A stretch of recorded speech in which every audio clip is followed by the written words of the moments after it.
time to meet Vince Ellis, who Foster with Fish and Tips. Welcome to this week's... So here's John Foster with Fish and Tips. Welcome to this week's Foster's Fishing Tip. Now, I know a lot of you have trouble with your feeders slipping up and down your line when you use a shot to hold the swim feeder. There's a simple solution, and that is a ledger stop. Now, some of you are familiar with the ledger stop, others are not.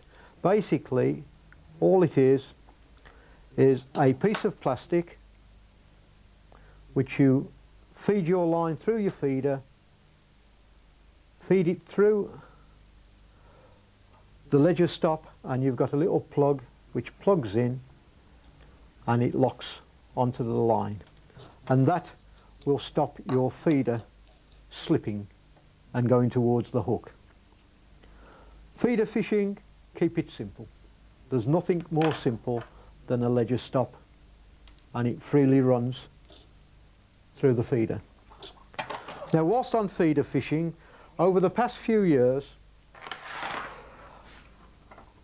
people have suddenly started going to carp fisheries, and they're throwing in huge amounts of bait, and they're using what's known as the method, and they're piling in a piece of ground bait, enabling the fish to see it.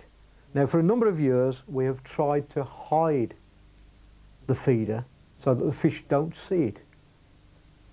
I now believe in the theory of showing the feeder and letting the fish find the feeder, enabling them to zoom in on your bait. Now, what I've done, I've painted one or two feeders bright yellow for when I'm using sweet corn, white for when I'm using bread,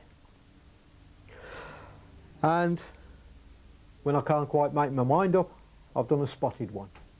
Now, don't knock it, I have already won matches using that in conjunction with the sweet corn. So my tip of the week is don't hide your feeder, let the fish see it, let them get associated with the fact that there's some food nearby to it. They'll be talking about that in the pubs tonight, won't they? Well, just time to tell you about tonight's Fishing tips. Foster's